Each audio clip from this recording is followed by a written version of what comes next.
আসসালামু আলাইকুম viewers, welcome back to my channel Samira সঞ্জানায়। আবার নতুন একটা রেসিপি নিয়ে আপনাদের মাঝে চলে আসলাম। আজ আমি আপনাদেরকে পুরান ঢাকার স্বাদে একটু অন্যরকম স্টাইলে ঈদ স্পেশাল মাটন বিরিয়ানি রেসিপিটা তৈরি করে দেখাবো। আশা করি অন্যান্য দিনের মতো আমার আজকের রেসিপিটাও আপনাদের কাছে ভালো লাগবে। তো চলুন এই মজাদার মাটন বিরিয়ানি রেসিপিটা কিভাবে তৈরি করতে হয় পুরান ঢাকার স্বাদে ভিন্ন স্টাইলে, চলুন দেখে নেওয়া যাক। আর আমার এই রেসিপিটা ফলো করে আপনারা যদি বাসায় হুবহু তৈরি করেন রেসিপিটা, ইনশাল্লাহ আমি বলবো খুব ভালো রেজাল্ট পাবেন। তো চলুন রেসিপিটা শুরু করা যাক। তো প্রথমত এখানে আমি 2 কেজি ওজনের মাটন নিয়েছি, আর এই মাটনের সাইজগুলো এরকম বড় বড় নিয়েছি, যেহেতু আমি এটা বিরিয়ানি তৈরি করব আর বলেছি পুরান ঢাকার স্বাদে, তাই আমি এখানে মাংসের সাইজটা বড় নিয়েছি। আপনারা চাইলে ছোট কিংবা বড় নিতে পারেন, কোনো সমস্যা নেই। তো এখন চলে আসলাম রান্নার জন্য। আর এখানে আমি চুলায় তেল দিয়ে দিয়েছি পরিমাণ মতো, আর দিয়ে দিলাম 2 কাপ পেঁয়াজ কুচি। আমি পেঁয়াজগুলোকে বেরেস্তা করে নিব, আর এই পেঁয়াজ বেরেস্তা দিয়ে আজকে আমি বিরিয়ানিটা রান্না শুরু করব। তো এখানে আমার পেঁয়াজ বেরেস্তাটা হয়ে গেছে। এখানে তেলটার পরিমাণটা যেহেতু বেশি, আমি তেলের পরিমাণটা কমিয়ে নিলাম।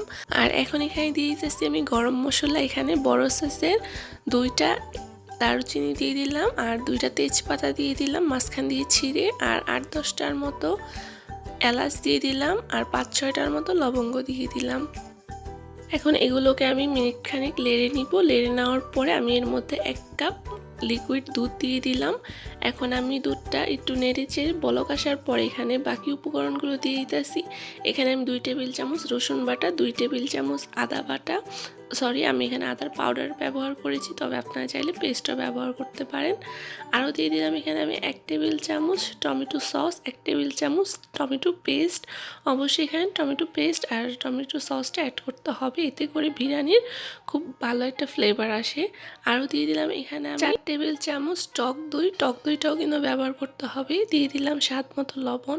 বিরিয়ানি রেসিপিতে কিন্তু টক দই আর টমেটো সস এই 2টা জিনিস কিন্তু খুবই প্রয়োজন। আর এই 2টা যদি অ্যাড না করেন আপনার বিরিয়ানির টেস্টি মনে হয় কি আসে না। আরও দিয়ে দিলাম এখানে আমি 1 টেবিল চামচ কালো গোলমরিচের গুঁড়া। আরও দিয়ে দিলাম এখানে আমি 1 টেবিল চামচ লাল মরিচের গুঁড়া, তবে ঝালটা আপনাদের টেস্ট অনুযায়ী নিতে পারেন। আর সবশেষে দিয়ে দিলাম এখানে আমি 1 চামচ জয়ফল জয়ত্রীকের গুঁড়া আর 1 চামচ গরম মশলার গুঁড়া, অর্থাৎ দুটোটা মিক্সড করে আমি এখানে 1 টেবিল চামচ দিয়ে দিয়েছি। আর মশলাটাকে আমি এখানে মিনিট খানেক কষানোর জন্য রেখে দিব। যে পর্যায়ে কষানো হয়ে যাবে তখন এখানে আমি মাংসগুলোকে আমি 10-12 মিনিট সময় নিয়ে কষিয়ে নিব। আর অবশ্যই নিচে দিয়ে লাড়া দিয়ে দিতে হবে একটু পরপর, না হয়তো কি হবে নিচে লেগে যেতে পারে। আর যেই পর্যায়ে মাংসটা কষানো হয়ে যাবে ওই পর্যায়ে এখানে আমি মাংস সিদ্ধ হওয়ার জন্য পরিমাণ মতো গরম পানি দিয়ে দিতেছি। এখানে আমি আমার পরিমাণ মতো গরম পানি দিয়েছি, তবে মাংস সিদ্ধ হতে অনেকের কম কিংবা বেশি পানি লাগে, তাই এখানে আমি পরিমাণটা আর বললাম না। তো এখন এটাকে আমি ঢাকনা দিয়ে রেখে দিব। ফিরে আসছি বলক আসার পরে। আর এই তো বলক এসে পড়েছে, আমি একটু আপনাদেরকে দেখি নেড়ে দিব। আর নেড়ে দেওয়ার পরে ঢাকনা দিয়ে ঢেকে দিব। ফিরে আসছি পুরোপুরি সিদ্ধ হওয়ার পরে, আর কি রান্না হওয়ার পরে। তবে এখানে আরেকটা কথা বলে রাখা ভালো, আমি এখানে যে জয়ফল জয়ত্রীর গুঁড়োটা ব্যবহার করেছি, মানে বিরিয়ানির মশলাটা কিন্তু আমি ব্যবহার করিনি। তবে এখানে আমি যে উপকরণগুলো দিয়েছি বিরিয়ানির মশলাতে কিন্তু সেম ওই উপকরণগুলোই থাকে। তো আপনারা বিরিয়ানি মশলা ছাড়াই ঘরেই কিন্তু মজাদার বিরিয়ানি রেসিপি তৈরি করতে পারেন। আর এখানে আমি চলে আসলাম মাংসটা পুরোপুরি রান্না হওয়ার পরে। আর ঝোলটা যেই পর্যায়ে গাঢ় হয়ে যাবে ওই পর্যায়ে এখানে রাইসটা দিয়ে দিতে হবে। আর এখানে আমি বাসমতি রাইস নিয়েছি, আর এই রাইসটা কীভাবে রান্না করে নিতে হয় তার একটা রেসিপি আমার চ্যানেলে দেওয়া আছে, আমি লিঙ্ক ডেসক্রিপশন বক্সে দিয়ে দিব, আপনারা ওখান থেকে দেখে নেবেন। তো এখানে আমি 2টা লেয়ার করলাম রাইসের, আর দুটোটা লেয়ারেই আমি পেঁয়াজ বেরেস্তা দিয়ে দিলাম, কাঠবাদাম দিয়ে দিলাম, কাপ চিনি দিয়ে দিলাম, আরও দিয়ে দিলাম পেস্তা বাদাম। আর এখানে আমার কাছে আলু বোখারা ছিল না, তাই আমি আলু বোখারাটা দিতে পারিনি, তবে আপনাদের হাতের কাছে যদি থাকে আপনারা অবশ্যই দিয়ে নেবেন। আরও দিয়ে দিলাম এখানে জর্দা রং, এটা অপশনাল, বিরিয়ানির সৌন্দর্যটা বাড়ানোর জন্য আপনারা চাইলে দিতেও পারেন, না দিলেও সমস্যা নেই। এখানে আরও দিয়ে দিলাম আমি 4 টেবিল চামচ ঘিয়ের মধ্যে একটা কয়লা পুড়ে। আর অবশ্যই ঢাকনার যে ছিদ্রটা আছে এটার মধ্যে টিস্যু দিয়ে এভাবে ঢাকনা দিয়ে দিতে হবে, অর্থাৎ মুখটা আটকে দিতে হবে। তো অপেক্ষা করব যতক্ষণ পর্যন্ত ধোঁয়াটা শেষ না হয় ততক্ষণ পর্যন্ত আমি এখানে অপেক্ষা করব।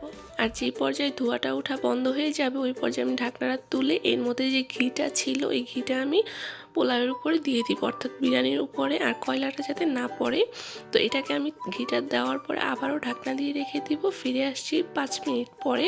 আর এই পর্যায়ে কিন্তু চুলার আঁচটা একেবারেই মিডিয়ামে থাকতে হবে যাতে মাংসটাও পুড়ে না যায় এবং কি মাংসটা খুব সুন্দরভাবে বিরিয়ানিটার সাথে মিক্সড হয়ে যায়। আর একদমই ঝরঝরে তৈরি হয়ে গেল আমার এই স্পেশাল মাটন বিরিয়ানি রেসিপি।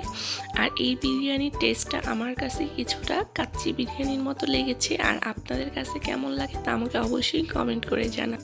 তো আশা করি আমার আজকের এই রেসিপিটা আপনাদের কাছে ভালো লেগেছে। তো আজ এখানেই বিদায় নিচ্ছি। আল্লাহ হাফেজ।